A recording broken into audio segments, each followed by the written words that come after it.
আসসালামু আলাইকুম মই হেনাই আপোনালোকক স্বাগতম মোৰ চেনেললৈ স্বাগতম জনাইছো মই আপোনালোকৰ লগত আলোচনা কৰিম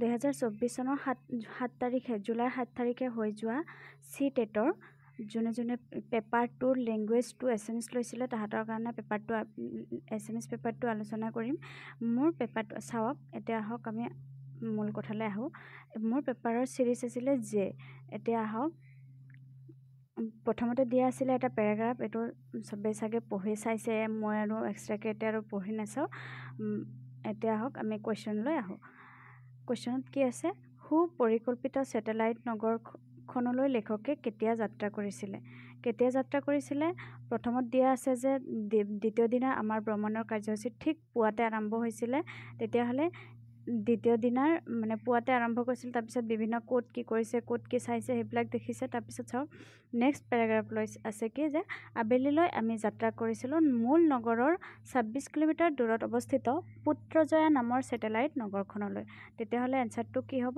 এটা জলজল পটপটকৈ দেখা গৈছে যে ভ্ৰমণৰ দ্বিতীয় দিনা আবেলি গৈছিল তাৰ পিছত সামুদ্ৰিক শব্দটোৰ প্ৰত্যয় ভাঙি দেখুৱা সামুদ্ৰিক শব্দটোৰ প্ৰত্যয় এটা কি হ'ব সমুদ্ৰ যোগ এক তাৰ পিছত মালয়েছিয়া ফেডাৰেল প্ৰশাসনৰ বিভিন্ন কাৰ্যালয়বোৰ ক'ত আছে ইয়াতে মালয়েছিয়া ফেডাৰেল প্ৰশাসনৰ বিভিন্ন কাৰ্যালয়বোৰ ক'ত আছে এতিয়া চাওক আপোনালোকে এটোতে আছে যে এটো পুত্ৰজয়া নামৰ স্যাটেলাইট নগৰখনলৈ সম্পূৰ্ণ পৰিকল্পিতভাৱে গঢ়ি তোলা এই নগৰখনলৈ মালয়েছিয়া ফেডাৰেল প্ৰশাসনিক কাৰ্যালয়বোৰ স্থানান্তৰ কৰা হৈছে নগৰখনত কেইবাটাও বহুমূলীয়া ল্যান্ডমাৰ্ক অট্টালিকা নিৰ্মাণ কৰা হৈছে ইয়াতে কি আছে কোৱেশ্চনটো ইয়াতে দেখা গৈছে যে ক'ত আছে তেতিয়া হলে পুত্ৰজয়া নামৰ স্যাটেলাইট নগৰখনত আছে তেতিয়া হলে কি পুত্ৰজয়াত আছে বিভিন্ন জনগোষ্ঠীয় চিত্ৰপট ক'ত অকা আছিল ইয়াতে আছে চাওক মাজভাগত আছে এটো বিভিন্ন মহলাৰ বেৰবোৰত জনগোষ্ঠীবোৰৰ পৰম্পৰাগত কলা সংস্কৃতিত প্ৰতিবিম্ব কৰা বিভিন্ন চিত্ৰপট অকা আছে ইয়াতে দেখাই গৈছে মানে ইয়াৰ আগতে দুটা মহলাৰ কথা কৈছে 88 মহলীয়া স্তম্ভ দুটাৰ 41 আৰু 42 মহলাৰ দুটা মানে মহলাৰ কথা কৈছে তো এই মহলা দুটা বিভিন্ন বেৰ আছিল বেৰবোৰত বা দেৱাল আছিল দেৱালবোৰত কি আছে জনগোষ্ঠীসমূহৰ পৰম্পৰাগত কলা সংস্কৃতিৰ প্ৰতিবিম্ব অকা আছে তেতিয়া হলে এটো কোৱেশ্চনৰ আনসাৰ মোৰ মতে হ'ব কি জুৰীয়া অট্টালিকাবোৰৰ ভিতৰৰ মহলাবোৰৰ দেৱালবোৰত গদ্যাংশটোত বৰ্ণিত জুৰীয়া অট্টালিকা দুটাৰ ঠিক ওচৰতে কি আছে বৰ্ণিত জুৰীয়া অট্টালিকা দুটাৰ সন্মুখত কি আছে কাৰ ৰেচ স্কোৱাৰ তাৰপিছত ইয়াত থকা কেচিনবোৰ সমগ্ৰ বিশ্বৰে ধনী শ্ৰেণীটোৰ আকৰ্ষণৰ কেন্দ্ৰবিন্দু উদ্ধৃত বাক্যটোৰ প্ৰথম শব্দটো হৈছে কি ইয়াত মানে কি বুজাইছে এতিয়া চাওক কোনো এটা বস্তুৰ নাম বা গুণ দুখ কিবা থাকিলে হেতু বিশেষ্য বা বিশেষণ হয় তো ইয়াতে আছে যে ইয়াত আপোনালোকে চাওক এটো হোটেল থিম পাৰ্ক আৰু বৃহৎ কেচিন বিলাকৰ পৰিচালনা আৰু ব্যৱস্থাপনাত প্ৰত্যক্ষ আৰু পৰোক্ষভাৱে প্ৰায় 35,000 নিয়োগ সৃষ্টি কৰা হৈছে ইয়াত থকা কেচিনবোৰৰ সমগ্ৰ বিশ্বৰ ধনী শ্ৰেণীটোৰ আকৰ্ষণৰ কেন্দ্ৰবিন্দু ইয়াত মানে কি হোটেল থিম পাৰ্ক আৰু বৃহৎ মানে কেচিন এবিলাকৰ পৰিৱৰ্তে কি কৰিছে ইয়াত ব্যৱহাৰ কৰিছে তেতিয়া হলে এটো কি হ'ব যেতিয়া বিশেষ্য আৰু বিশেষণৰ হলনি যেটো ওয়াৰ্ড বহে হেতু কি হয় সৰ্বনাম হয় এটোৰ আনসাৰ হ'ব কি সৰ্বনাম তলত দিয়া শব্দকেইটাৰ ভিতৰত কোনটো অট্টালিকা শব্দটোৰ সমাৰ্থক শব্দ অট্টালিকা এতিয়া চাওক হৰ্ম নহয় হাউলি মানে হল সৰু ভুৰা কিবা এটা ঘৰ বুজাইছে আকাশচুম্বী হল আপোনালোকৰ আকাশ চোৱা আৰু তেনেকুৱা বুজাইছে আৰু প্ৰসাদ হল অট্টালিকা শব্দটোৰ সমাৰ্থক শব্দ তাৰ পিছত কোৱেশ্চনটো আছে কি বিশ্বৰ চতুৰ্থ বৃহত্তম বুলি উল্লেখ কৰা হোটেলখনৰ কোঠাৰ সংখ্যা কিমান 18টা 1118টা 618টা 1000টা ইয়াতে ডাইৰেক্ট কোৱেশ্চনত আছে মানে প্যাৰাগ্ৰাফটো ডাইৰেক্ট আছে চাওক আপোনালোকে ইয়াত থকা দা ফাৰ্ষ্ট ৱৰ্ল্ড নামৰ 6118 কোঠাযুক্ত হোটেলখন বিশ্বৰ চতুৰ্থ বৃহত্তম হোটেল তো এটো কোৱেশ্চন আনসাৰ কি হ'ব 6118টা তাৰ পিছত আকৌ নেক্সট আৰু এটা প্যাৰাগ্ৰাফ দিয়া আছে ইয়াতে আপোনালোকৰ কি কৰিব দিছিলে 129 নম্বৰ কোৱেশ্চনৰ পৰা 135 লৈ আনসাৰ কৰিব দিছে ইয়াতে এটা খামতি এটা জনগোষ্ঠীৰ বিষয়ে দিছে সেই জনগোষ্ঠীটোৱে আমাৰ যিটো মাঘ বিহু সেই মাঘ বিহুটো কেনেকুৱাকৈ পালন কৰে সেই বিষয়ে অকণমান দিয়া আছে। মেজি কেনেকৈ পালন কৰে, মেজিত ব্যৱহাৰ কৰা যিবিলাক সঁজুলি, যিবিলাক মানে আপোনাৰ বা কাপ যিবিলাক ব্যৱহাৰ কৰা সেইবিলাকক কি কোৱা হয়, খামতি ভাষাত কি বুলি কোৱা হয়, সেইবিলাক বিষয়ে আলোচনা কৰা আছে। ইয়াতে কুৱেশ্যনটো আছে কি, ফাৰ্ষ্ট কুৱেশ্যনটো আপোনালোকে চাওক। সাধাৰণতে খামতিসকলে তেওঁলোকৰ মাঘ বিহুৰ মেজিটো ছকোণীয়াকৈ সাজে। উদ্ধৃত বাক্যটোৰ উদ্দেশ্য নিৰ্ণয় কৰা। ইয়াতে চাওক কি কৈছে যে সাধাৰণতে খামতিসকলে তেওঁলোকৰ মাঘ বিহুৰ মেজিটো ছকোণীয়াকৈ সাজে। এইটোত মোৰ মতে হ'বলৈ মেজি সাজে, কাৰণ ইয়াতে উদ্দেশ্যহে কৈছে। কিয়নো ইয়াতে খামতিসকলে কেনেকুৱাকৈ কি কৰে, ছকোণীয়াকৈ সাজে, বাৰকোণীয়াকৈ সাজে বা চাৰিকোণীয়াকৈ সাজে, মানে ঘূৰণীয়াকৈ সাজে, এইটো উদ্দেশ্য নহয়। উদ্দেশ্যটো হ'ল কি, সিহঁতে মেজি সাজাটো। মোৰ মতে দেই, যদি চিটেটৰ মতে কি হয় নাজানো, এইটো মোৰ মতেহে এইটো হ'ব লাগে, মেজি সাজে।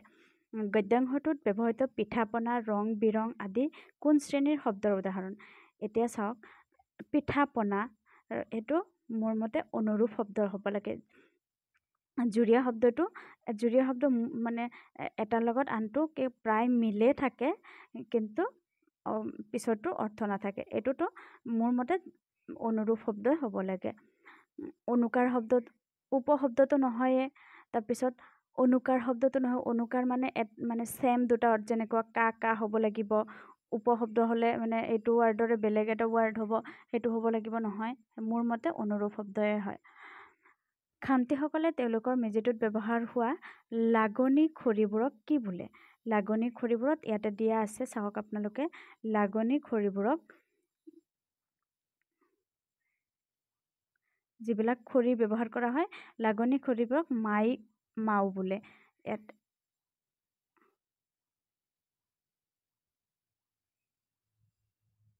লাগনি খৰিবোৰক ইয়াতে চাওক,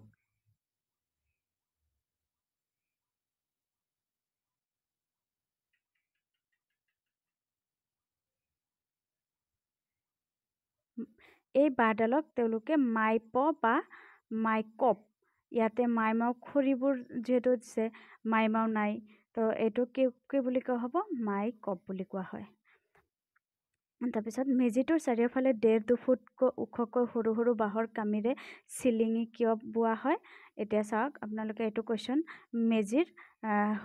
মেজিটোৰ সুৰক্ষাৰ কাৰণে। ইয়াত এইটো কুৱেশ্যনৰ ডাইৰেক্ট এনচাৰ দিয়া আছে, মেজিৰ সুৰক্ষাৰ কাৰণে যে হেৰি কৰা হয় চিলিঙি।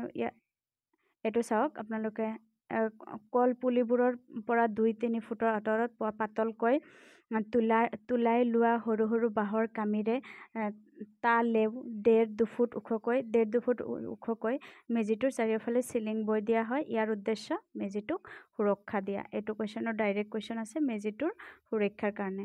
খাও নামপা কি? খাও নামপা হৈছে, এইটো পেৰাগ্ৰাফৰ লাষ্টতে আছে, চাওক। খাও নামপা খিচিৰি। মেজি জ্বলোৱাৰ পাছত সেই স্থানতে সমূহীয়াভাৱে আগবঢ়োৱা পিঠা পনা খাও নামপা মানে কি? খিচিৰি। আমাৰ ভাষাত যে খিচিৰি বুলি কোৱা হয়, সেই খিচিৰি, আৰু ইহঁতৰ খামতি ভাষাত খাও নামপা বুলি কোৱা হয়। আদি পৰম্পৰাগত নীতি পালন কৰাৰ পাছত যিয়ে নহওক, যি কৰে কৰক, কি তেতিয়াহ'লে এনচাৰটো হ'ব খাও নামপা কি? খাও নামপা হ'ল খামতিসকলে প্ৰস্তুত কৰা খিচিৰি। তাৰপিছত উদ্ধৃত গদ্যাংশত ব্যৱহৃত দুটা সমাৰ্থকসূচক শব্দ হৈছে সমাৰ্থকসূচক। এতিয়া 1.5 ফুট 2 ফুটটো নহয়, 1.5 ফুটটো বেলেগ, 2 ফুট বেলেগ। উৰুকা এটা মাঘ বিহুৰ আগৰ দিনা সন্ধিয়া কোৱা হয়, প্ৰত্যেক দিনা সন্ধিয়াতো আৰু উৰুকা বুলি কোৱা নহয়। কলপাত কলপতুৱা, এইটোকে কলপাত আৰু কলপতুৱা প্ৰায় একেই ৱাৰ্ডে হয়। এইটো সমাৰ্থক শব্দ মোৰ মতে হ'ব চাকি আৰু বন্তি। তাৰপিছত আহক, খামতিসকলৰ মাঘ বিহুৰ মেজিটোৰ টোপৰ একেবাৰে শীৰ্ষত কি থাকে?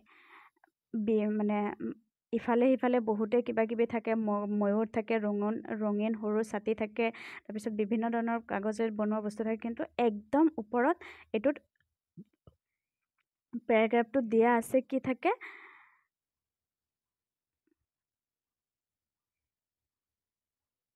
তাৰ ওপৰত আপোনালোকে এইটো লাইন পঢ়ি চালে গম পাব কি, যে তাৰ ওপৰত ময়ূৰ আৰ্হিৰ ডাঠ কাগজৰ চৰাই আৰু একেবাৰে ওপৰত ৰঙীন কাগজেৰে প্ৰস্তুত কৰা এপাহ মৌ পদুম ফুল থাকে। তেতিয়াহ'লে এইটোৰ কুৱেশ্যন এনচাৰ কি হ'ব? এপাহ কাগজৰ পদুম ফুল থাকে। একেবাৰে শীৰ্ষত যিহেতু এইটো কাগজৰ ৰঙীনটো দিয়া নাই বাৰু, ইয়াতে এপাহ কাগজ দিছে, এইটো মোৰ মতে এইটোৱে শুদ্ধ হ'ব লাগে। তাৰপিছত শিক্ষাৰ্থীৰ শিক্ষণ আৰু বুজি পোৱা স্পষ্ট কৰিবৰ কাৰণে শিক্ষণ আৰু শিক্ষণৰ গোটেই সময়ছোৱাজুৰি কৰা মূল্যায়ন হৈছে মোৰ মতে শিকিবৰ কাৰণে মূল্যায়ন। তাৰপিছত কুৱেশ্যনটো আছে ভাষা শিকাবৰ কাৰণে ব্যৱহাৰ কৰা দৈনন্দিন জীৱনৰ সামগ্ৰীবোৰক কি বুলি কোৱা হয়? এইটো মানে বাস্তৱবাদ বা মানে বাস্তৱতাৰ লগত যিটো হেৰি আছে এইটো অসমীয়াত বাস্তৱবাদ হ'ব লাগিছিলে, কিন্তু ইয়াতে কি দিছে ৰিলিয়া, মানে ৰিয়েলিটি যোনটো, সেইটো মোৰ মতে দে এইটো চিটেটৰ মতে বা কি হয়, ভুল হ'লে আপোনালোকে ক্ষমা কৰি দিব। তলত দিয়া কোনটো সামগ্ৰীয়ে সমকালিক বা এককালিক আৰু অসমকালিক অনলাইন শিক্ষণ সুযোগ দিয়ে? কি কৈছে যে তলত যিকেইটা অপশ্যন দিয়া আছে এই অপশ্যন কেইটাৰ ভিতৰৰ পৰা কোনটো বস্তুৱে আমাক কি কৰে সমকালিক বা এককালিক বা কি অসমকালিক অনলাইনৰ শিকাৰ কাৰণে সুযোগ দিয়ে? মোৰ মতে এইটো দূৰদৰ্শন হ'ব লাগে, টেলিভিশ্যন বা টিভি হ'ব লাগে মোৰ মতে। আন্তৰ্জাতিক মাতৃভাষা দিৱস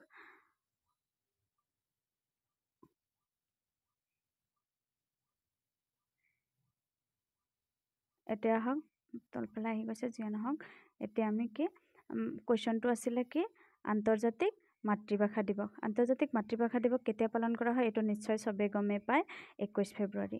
ভাষাৰ শ্ৰেণী এটাত শিক্ষকে স্বাস্থ্যৰ পৰম ধন শীৰ্ষক এটা ৰেকৰ্ডিং বজাই শুনাইছে।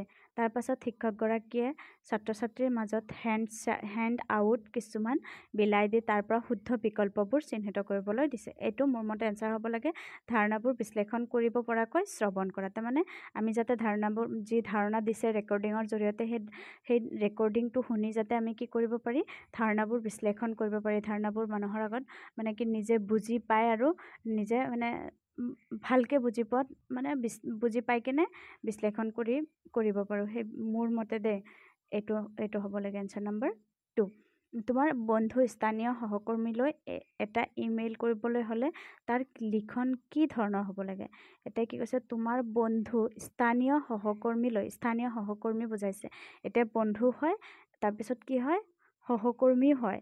এইটো মোৰ মতে হ'ব লাগে যে কি অনানুষ্ঠানিক, কাৰণ আনুষ্ঠানিক মানে কি বন্ধু সহকৰ্মী হ'লে সহকৰ্মী হয়, তাৰপিছত ব্যৱসায়িকটো নহয়ে, মানে সহকৰ্মীলৈ আৰু কি ব্যৱসায়িক হেৰি কৰিব? তেতিয়াহ'লে যোগাযোগৰ কাৰণে বন্ধু মোৰ মতে খালী বন্ধু থাকিব লাগিছিলে হয়, কিন্তু ইয়াতে কি কৈছে স্থানীয় বন্ধু কথা কৈছে, আকৌ সহকৰ্মীও কৈছে, তেতিয়াহ'লে সেইটো কি হ'ব লাগে মোৰ মতে অনানুষ্ঠানিক।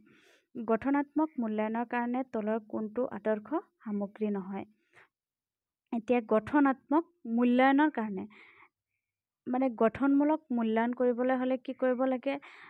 গঠন শ্ৰেণীকক্ষীয় উপস্থাপন, সেইটো কি হয় শ্ৰেণীকক্ষত হেৰি উপস্থাপন কৰিব পৰা, মানে উপস্থাপন মানে গোটেইকেইটা একেলগ হৈ গঠনমূলক যিবিলাক আলোচনা কৰা হয়। তাৰপিছত প্ৰকল্প, এইটো মোৰ মতে নহয়, মোৰ মতে হয় কাগজ পেঞ্চিল আৰু পৰীক্ষা।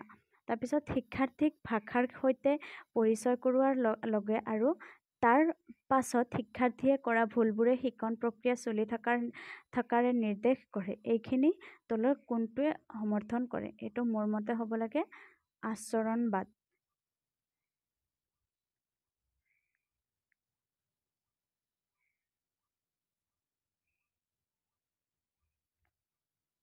তাৰপিছত তলৰ কাহিনীবোৰৰ কোনটোত জীৱ জন্তু মুখ্য চৰিত্ৰ হয় আৰু কাহিনীটোত এটা স্পষ্ট নীতি শিক্ষা থাকে?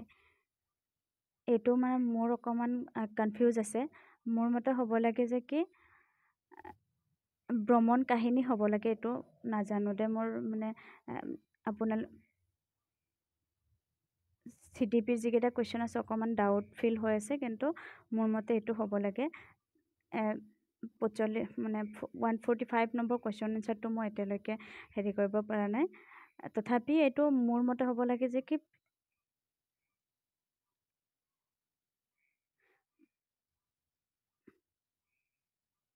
আৰোহী বা নিম্নমুখী প্ৰক্ৰিয়াৰ ক্ষেত্ৰত তলৰ কোনটো শুদ্ধ নহয়? অভিপ্ৰেত অৰ্থৰ বিষয়ে শ্ৰোতাই কিছুমান অনুমান কৰি লয়। পৃথিৱীৰ জ্ঞানৰ ব্যৱহাৰ শ্ৰোতাই কৰে, শ্ৰোতাই প্ৰতিটো শব্দৰে অৰ্থ বুজি পাব লাগে, শ্ৰোতাই ইতিমধ্যে থকা জ্ঞানৰ ওপৰত নিৰ্ভৰ কৰিব লাগে। এইটো কি কৈছে যে অৱৰোহী বা নিম্নমুখী অৱৰোহী মানে টপ এণ্ড ডাউন প্ৰক্ৰিয়াত এটা বস্তু আমি পঢ়ি চাই কিনে যদি বুজি নাপাওঁ সেইটো তেতিয়াহ'লে মানে বুজি নোপোৱাৰ ক্ষেত্ৰত আমি কি কৰোঁ মানে কিবা এটা পঢ়ি চালোঁ তেতিয়াহ'লে কি হ'ব অভিপ্ৰেত অৰ্থৰ বিষয়ে শ্ৰোতাই কিছুমান অনুমান কৰি লয় মোৰ মতে এইটোৱে হ'ব লাগে ভাষাৰ শিক্ষাত সৃজনীশীলতা হৈছে কিবা এটা বুজি পাবৰ কাৰণে ভিন ভিন বিষয়ৰ উপাদানৰ মিশ্ৰণ তাৰপিছত 147 নম্বৰ কুৱেশ্যনটো হৈছে শিক্ষানীতিত ভাৰতৰ ভাষা হৈছে কি আমাৰ শিক্ষানীতিত এইটো মোৰ মতে আছে কি যে মাতৃভাষা ভিত্তিক বহুভাষিকতা কাৰণ এইটো মোৰ মতে এইটোৱে হ'ব লাগে কাৰণ আমি কি কৰোঁ মাতৃভাষাৰ লগতে আৰু ইংলিছ শিকোঁ হিন্দীও শিকোঁ তাৰপিছত আপোনালোকে মানে বিভিন্ন এৰাবিক আছে বিভিন্ন ধৰণৰ লেংগুৱেজ আমি পঢ়িব পাৰোঁ সংস্কৃত আছে তো মোৰ মতে এইটো হ'ব লাগে যে মাতৃভাষা ভিত্তিক বহুভাষিকতা তাৰপিছততো আছে তলৰ উক্তিকেইটাৰ মাজৰ পৰা শুদ্ধটো নিৰ্বাচন কৰা এইটো এনচাৰ মই নাজানো চৰি সেইকাৰণে ভাষাৰ শিকনত হোৱা ভুলৰ ক্ষেত্ৰত তলত দিয়া কোনটো শুদ্ধ নহয় মোৰ মতে এইটো হ'ব লাগে যে দ্বিতীয় ভাষা আহৰণৰ প্ৰক্ৰিয়াটো বুজি পোৱাত ভুলবোৰে সহায় কৰে কাৰণ এইটো হ'ব নালাগে কাৰণ ভুলবোৰে কেতিয়াও সহায় নকৰে কাৰণ আমি যদি এটা ধৰক যে এতিয়া আমি ইংলিছ যিটো লেংগুৱেজ আছে সেইটোত আমি মানে যদি বুজি নাপাওঁ যদি ভুল কৰোঁ তেতিয়াহ'লে সেই ভুলে কেতিয়াও আমাক সহায় নকৰে কি হ'ব মোৰ মতে এইটো এনচাৰে হ'ব লাগে তাৰপিছত একদম লাষ্ট কুৱেশ্যন এনচাৰটো চাওক চৰকাৰী বিদ্যালয়ৰ এগৰাকী শিক্ষকে সপ্তম শ্ৰেণীত ইংৰাজী শিকাবৰ কাৰণে কিছুমান দৃষ্টিবিদ্ধ উপকৰণ আৰু কিছুমান ভাষাৰ খেল ব্যৱহাৰ কৰিছে শিক্ষকগৰাকীয়ে শিক্ষণৰ কোনটো আদৰ্শ প্ৰয়োগ কৰিছে চৰকাৰী বিদ্যালয়ত যিয়ে নহওক এগৰাকী শিক্ষকে কি কৰিছে শিকাবৰ কাৰণে কিছুমান দৃষ্টিবিদ্ধ কিছুমান মানে বস্তু দেখাই কিনে সেই ছাত্ৰ ছাত্ৰীসকলৰ লগত মানে শিকাবলৈ ট্ৰাই কৰিছে এইটো মোৰ মতে হ'ব লাগে উৎসাহিত কৰা আৰু মনোযোগ বঢ়োৱাৰ আদৰ্শ আজিৰ ভিডিঅ' এইখিনিতে মই সমাপ্ত কৰিব খুজিছোঁ যদি মোৰ কিবা ভুল ত্ৰুটি হৈছে ক্ষমা কৰিব আপোনালোকে